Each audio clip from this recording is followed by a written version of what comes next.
Welcome to Destiny Movie Night. Tonight we are talking about the movie called The Giver, and we have two guests from the USA, Garbrielle Goodrow. Hello. And Yogan Barrientos. Hello. And it's a fascinating movie about a sort of utopistic world or future where they quite eliminated the differences and everyone is kind of the same, and there is no war, there is no peace, sort of equilibrium they live within. And there is this situation that there is one guy who has the memories of the past and he has to give them to the receiver, and the main actor is the receiver, and as he's receiving the memories he's facing the past basically, and that's a story about that, how we feel the same as he's exploring the memories. And I ask you guys how you enjoyed it, or impressions. Garbrielle? Okay.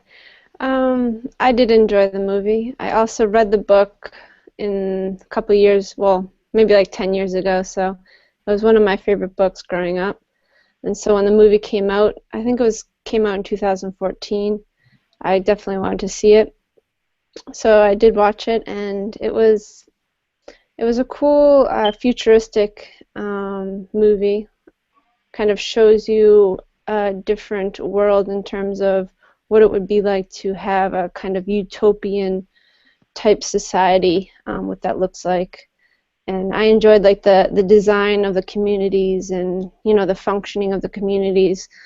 But as you watch the movie, you realize that there's something off about the whole community, and that's where the receiver understands actually what's really going on, and everyone else is kind of in like a dull state of awareness because they get that little shot. So they use that as a, whoever's above the governments or whatever, use that as a measure to keep them at that kind of state of awareness where they don't know really what's going on. And so it was interesting. It was an interesting movie, and we'll talk more about what it's about, so I'm going to stop there. Cool. Yogan, introduction? So yeah, I guess Garg gave a pretty good introduction. I'm not sure what else to add. Okay. So yeah. It was interesting for me the cinematography as they depicted the whole transition of the what was his name? Jonas? Jonas, yeah. As Jonas started to see, so to speak, he started to see colors and more details around him, and it was really enjoyable for me. And I have to say that this is a live discussion, and anyone can ask questions within the Q&A session. And we have one question already from Marzana, but we will wait with this a bit more, because first I would like to elaborate on the point of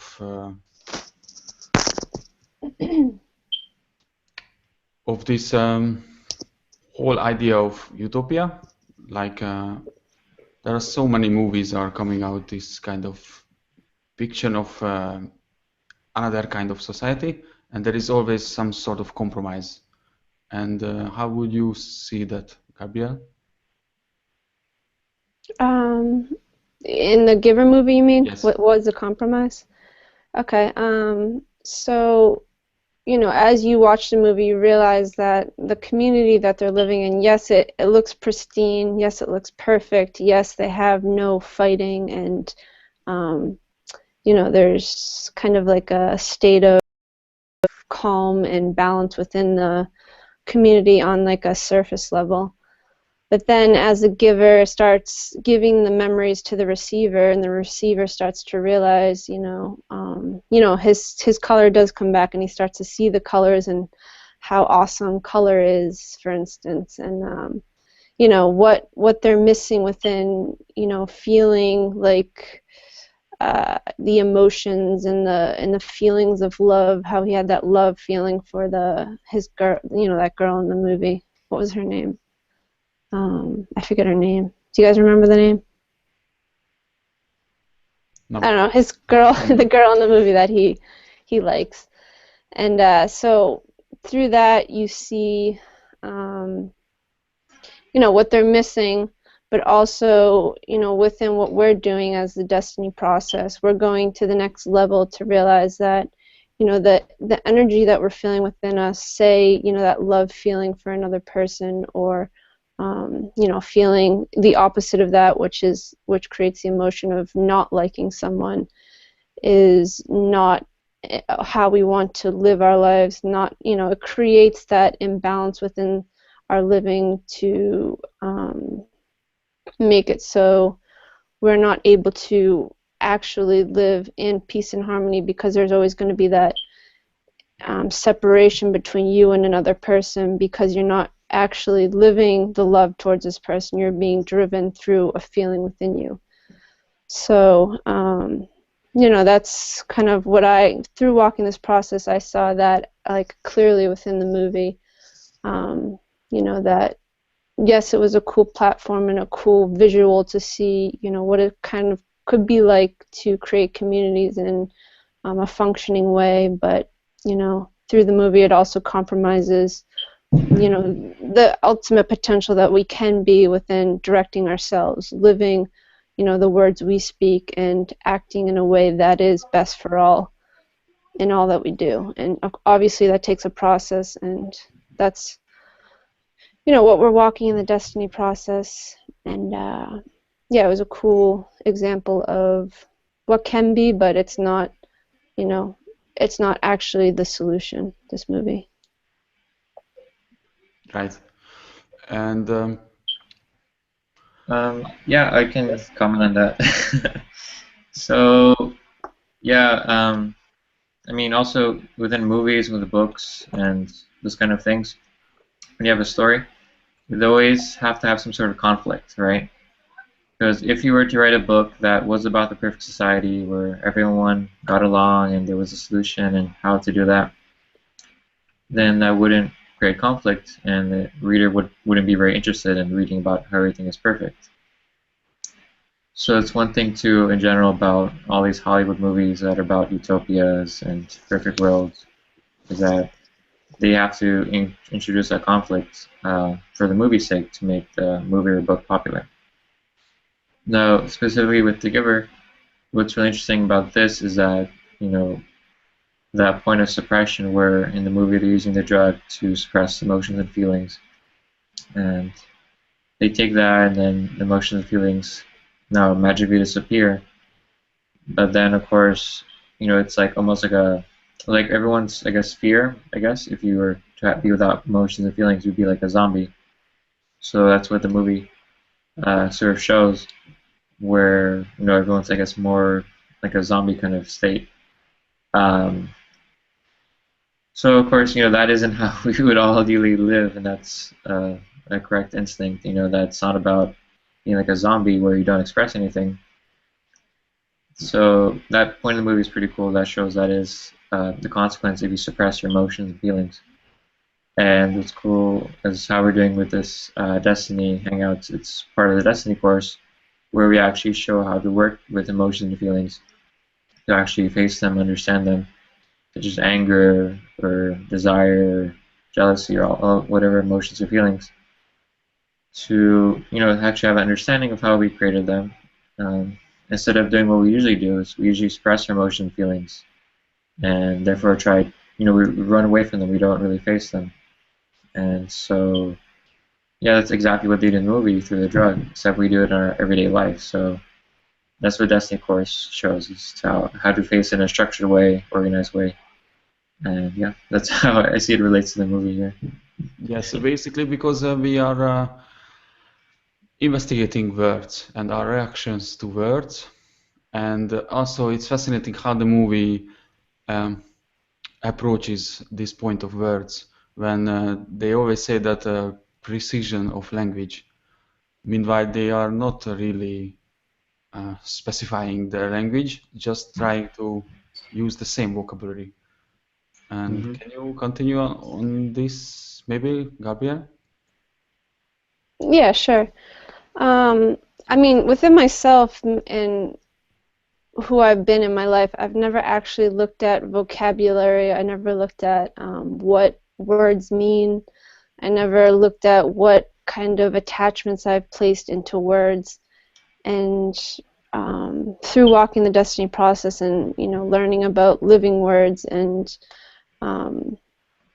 I've realized that it's actually a crucial part of creating a society, or even like in a group, in like a community type living situation, even living with a roommate, to have the vocabulary that is we each have the same definition for.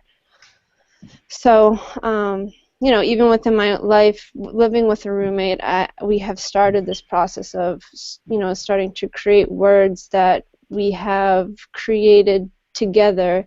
What is the definition of this word? What is your view on it? What is my view on it? Let's, talk about that and then come together and figure out a direct definition for the word, cup or whatever the word is. We kind of discuss it and create what that word means. So you and another person are aligned within the communication and the vocabulary that we're using. And I thought that was a cool example in the movie. It wasn't the best, but how they had like a vocabulary that they all knew what the word meant, and were able to function in a society based on the words they used. Yes, Yogan, words? I remember what you were talking about, Talamon, with the mom telling her son to specify his vocabulary, or that was more that she had a limited vocabulary, and so she didn't understand what he was saying because he was using words that they didn't use. So his vocabulary is actually more expanded to actually, in detail and specificity, describe something that's more general into something that's more specific. So, that's one thing about vocabulary too, is to have an expansive vocabulary to be able to describe things in great detail. That's what it really mean to be, I guess, specifying your words, your vocabulary, what you mean. Yes, I really agree on this point, and also what Garbrielle meant that working with sort of agreeing on the understanding and application of words, it's really becoming aligned, and it can be applied as, I guess, up also to oneself and also with partner or other people in the community. And it was really interesting that the guy started to learn new words, and then he could share this with others quite easily. And there was also another interesting word what I would like to pronounce was the word of release. And can you talk about this, Yogan? Release? Yes, how they used the meaning of the release. In the movie or in my life? In the movie. Yes, of course. Wait, what scene are you talking? What scene are you thinking about? When somebody is about going to be released, what they meant. Oh, I remember now. Okay, yeah, in the movie release, that's what they use as when someone from the community leaves the communities to somewhere else mysteriously. I guess somewhere better, but the people don't really know that what that refers to is that, well, in a really practical, physical sense, you inject someone similar to, it's euthanize, right? Euthanization. When you euthanize an animal or, I guess, a person. You inject them with a fatal dose of some drug or chemical that will kill the person, and that's what that meant. They did that to reduce the population, to keep the population in control, or if there are too many people who are older, seniors, or there are too many newborns, then they would do that. So that's what it means to release, in that sense. Yes, and it's interesting to see that they were really, so to speak, elaborated or killing, and they didn't talk about this, but they still did it, in fact. And there was this quite cool quote, what the receiver said, that they hadn't eliminated murder, they brought it home. They just called it by a different name. And after that he's looking to his sleeping father and saying that he didn't know any better. And I really enjoyed this moment because it showed that we do not know any better what we've been taught. And that's why I found the Desteni course is really supporting, because we can expand and learn new territories from ourselves and society and everything about what life could mean. Yes. And I can ask the question from Marzana. She asked that, hello guys, great movie for discussion. Will you elaborate on the sentence from movie said by Meryl Streep? When humans have a choice to choose, they always choose wrong. What do you think? What is your perspective? Thanks. Garbrielle? Okay. Well, if you look at it, how we have designed ourselves and how we have lived our lives throughout history has been based on survival and self-interest. So, I mean, in a way, we do know we do know right and wrong, but in a way, we've been so conditioned through, our living, our society, our government, our, the way our families are set up to, fight for, to be heard, for instance. I'm in a big family, so, throughout my living, I've always had to, fight for attention because I had so many other sisters around me. And I wanted that, my parents to be like, oh, you're doing a great job, da-da-da-da, whatever. But, realizing that we do choose what is wrong because we don't really know any better in terms of this is how it's always been. And so through the Desteni tools, I've realized that to live life, I don't need attention. I don't need to have people, tell me how good I am. I can change my living and change the way I see myself to have that, stability within myself, to, know that what I'm doing, what I'm living is, the truth of myself. And through that, I gain stability. So it's like, you have to have some kind of drive within you to find that truth within you, find the truth within what's going on in this society, for instance, why there's war. Obviously, war is not something that supports life or supports people. So, within yourself, you have to find out what is right, what is wrong, what does that even mean within who you are in relation to it, and find the path to support yourself to, do what is best for all, because within doing that, you're going to be doing what is best for yourself.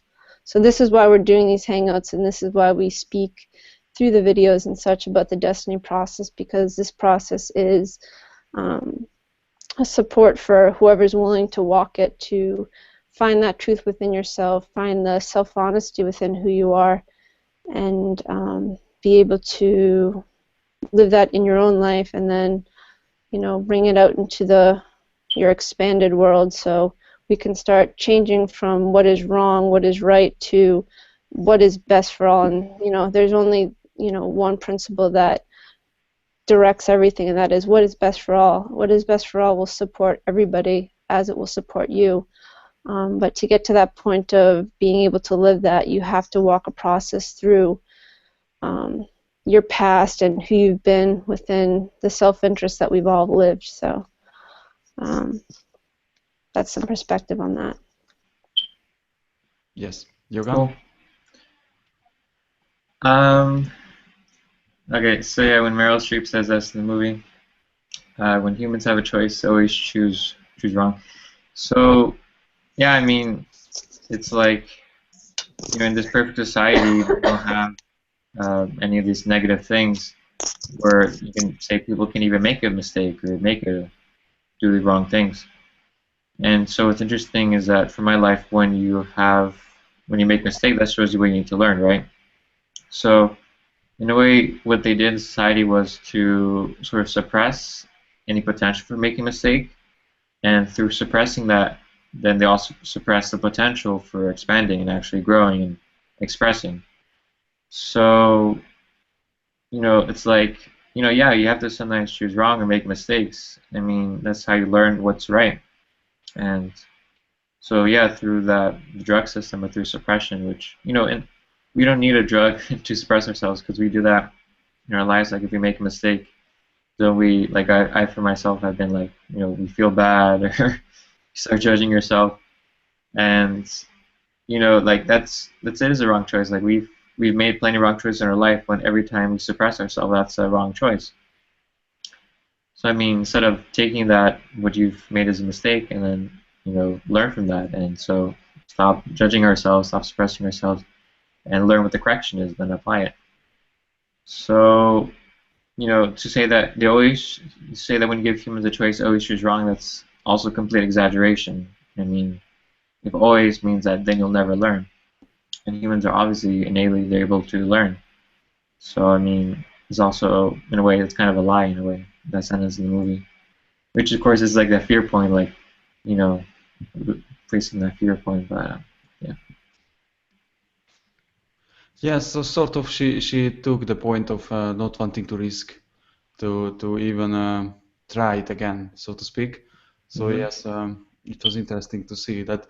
And also, we discussed this before that the inhabitants, like the citizens of this society, they do not really develop any individual sort of responsibility or ability to initiate, because there is this external system, the government or the structure, what is always superior and always obey, do not lie. And the point people looked like lacked, that was sort of, how can I say, integrity. If you can talk about this, Garbrielle? Can you just repeat the question? 'Cause there is this lack of responsibility from the citizens to actually be able to question how the whole system is working. Rather, they just inject themselves with stuff and suppress any questioning, because this is the system, this is how we live, and this is the best, and there is no questioning, there is no investigation. And right. actually the one was the receiver and previously the giver. So only two of them were able to see another point. Right. Okay. Yeah, so the responsibility that is needed within, you know, what was missing in the movie was they, within themselves, didn't have any sense of responsibility to govern themselves. They had the external system that was in place, which was you know, the shot and, you know, all the rules that they had to abide by. They got their purpose from the community leaders or the chief elders, and everything was given to them. There was no, you know, no sense of self within what they were doing. So in that way, it's like it's not ideal, because, you know, when you're looking to the external to define who you are within yourself, you're easily manipulated. You know, and they use tactics such as, you know, the fear And also, you know, the extreme case of that shot, when they got the shot and they like wiped their memories out. You know, that's kind of showing where society could go in a potential if we allow this external system to govern who we are within ourselves, and abdicating our responsibility to live, you know, live with integrity, you know. So the movie was like a cool view of showing the extreme case of what could happen. Yes, they had the, you know, pristine, lovely community and things were peaceful, but, you know, who they were within themselves were, you know, they had no drive. There was nothing there. So, yeah. Yes, what I liked, one word I pronounced, the purpose. It didn't feel like they would have any purpose. They were just Right. like I don't know, just a weird state of limbo. Yeah. Yeah, Yogan? it was also. Oh, Yes, yeah, continue, of course. I was just going to say one other point. It was cool in a way that they set up their community where each person had their own like set of, you know, what was needed within the community. What can, what kind of jobs are out there that, you know, you could see, and what is natural for you to. Well, they were given what they were supposed to do, but in like a society that's, you know, what we would want to create in the future would, you know, what I would want to create is what I'm naturally good at, what I naturally enjoy doing, and then having like a community set up that, you know, has my job available, has a training to get that job, and, you know, jobs are kind of seen equal. That was a cool point in the movie. The jobs, all the jobs were like an equal purpose within the community. So there's some up and down cool points in that. Yes. If that Yeah. made sense.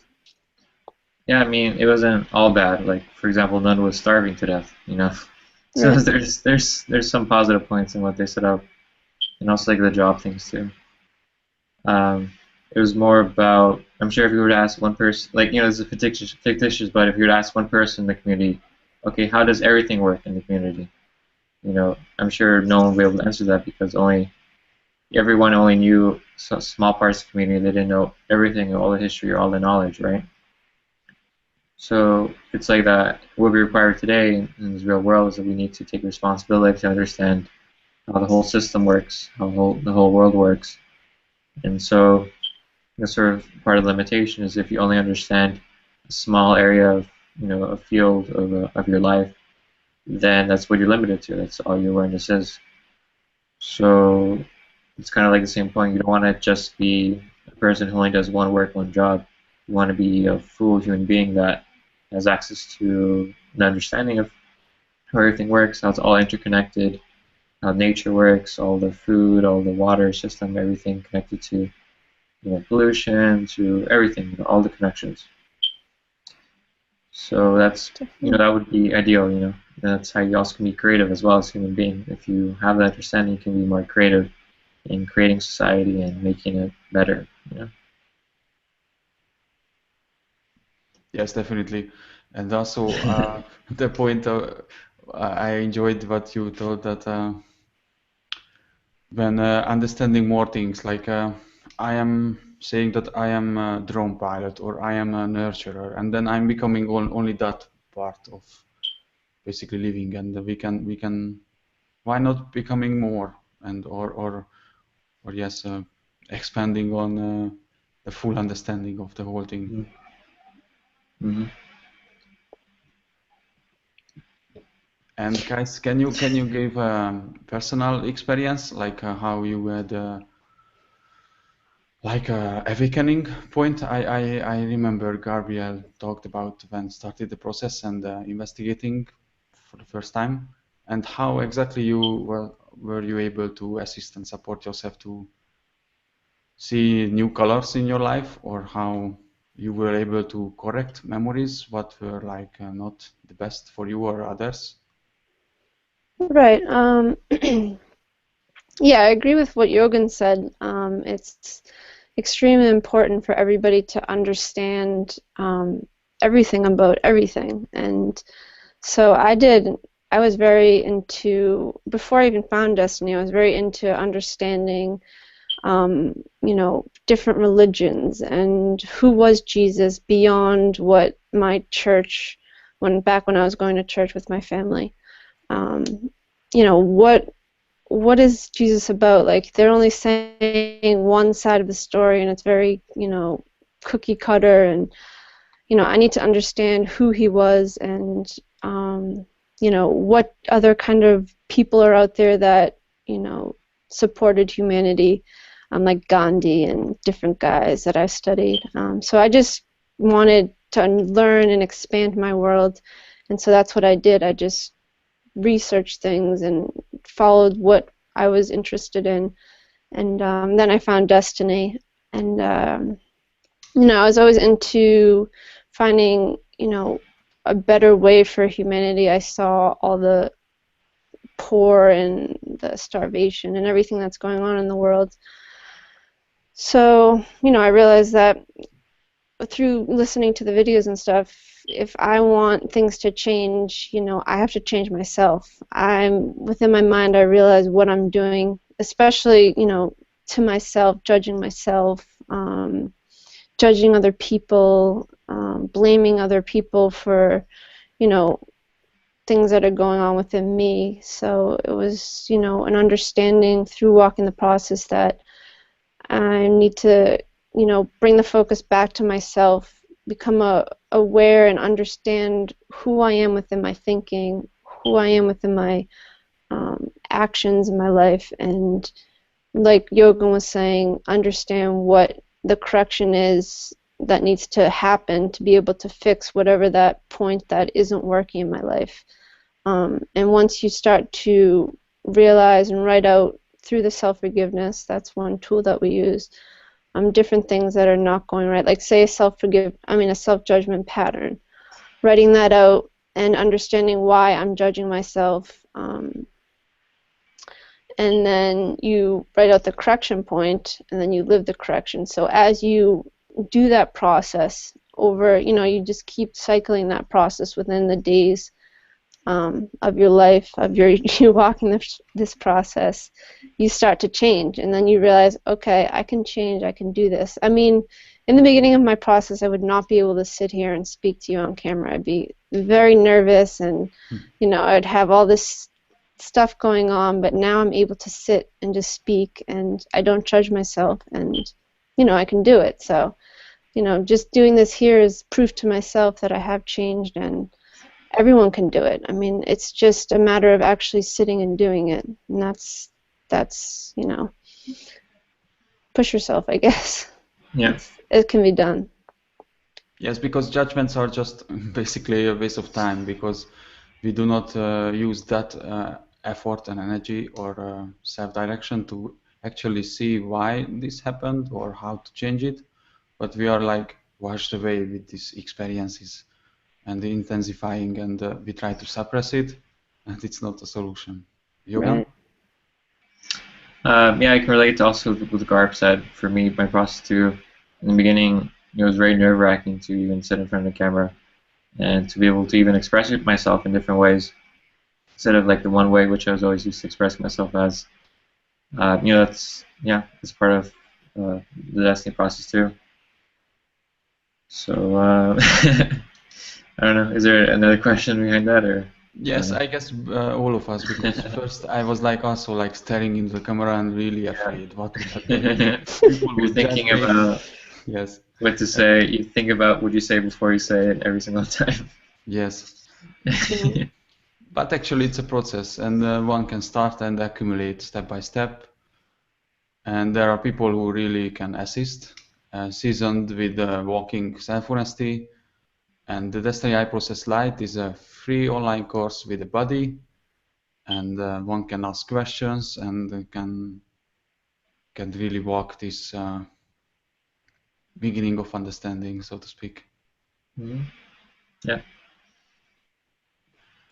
And Also, a point to realize is that, you know, who we are as the human race, for instance, or who we are as ourselves. I mean, we have so much more potential within you know, just getting beyond these fears and the self-judgments, and, you know, expanding yourself. You can really, if you walk this process, you realize that, man, there's so much more that I can do. I mean, the world kind of opens up to you because you lose the fear. So the fear gets kind of stabilized within you because you start walking your fears, and things open up, and, you know, we can become this utopian society, or, you know, the best society. We can walk that. We can actually live that. We just have to, you know, start to realize within ourselves that we can do this, and use the people around you. You know, use whoever's, you know, supporting themselves through the Destiny tools, or through blogs that you like, or through, you know, different venues or different things that you like to read. See who's doing, you know, see who's expanding themselves, and, you know, you can do that too. So realizing within yourself that everybody has the ability to expand themselves, to push themselves, and, you know, create the society and the world that we want to actually live in, which is peaceful and stable. And so, yeah, that's my message. Yeah. Yes.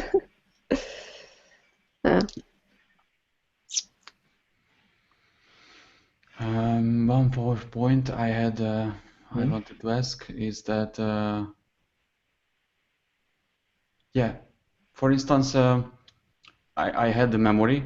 I just going into a practical application that I was afraid when I would face my partner that we would go into argument or fighting, and then I was really trying to avoid and suppress these points.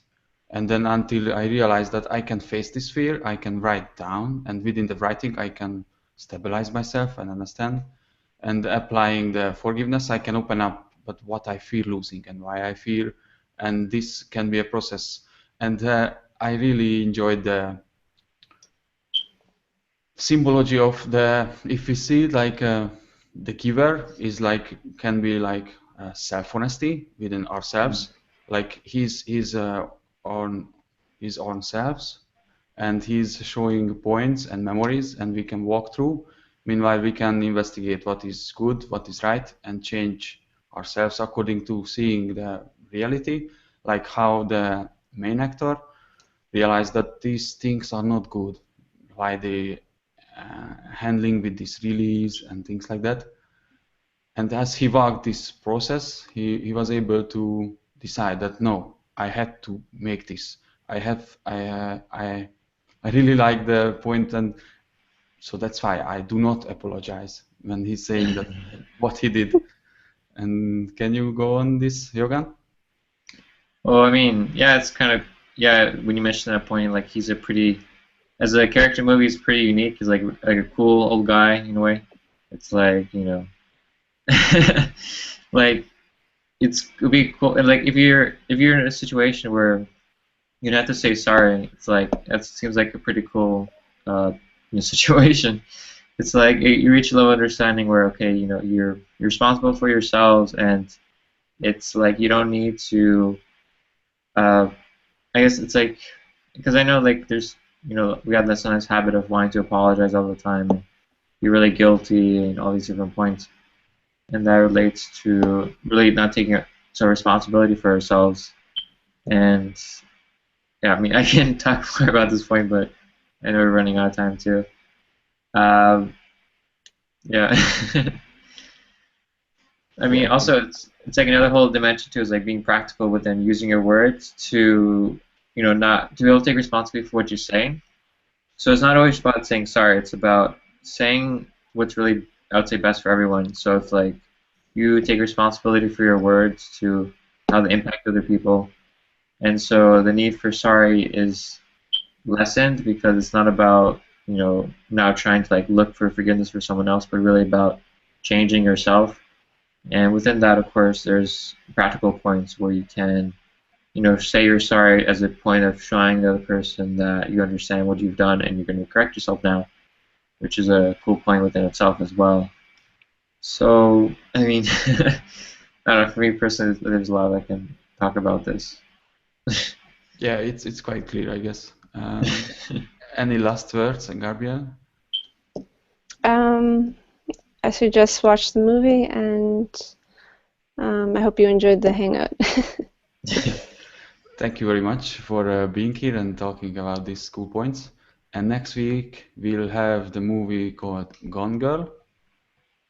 I suggest to watch it and enjoying the discussion. And thank you guys for being here, and see you. Bye. Thank you. Thanks. Bye. Bye.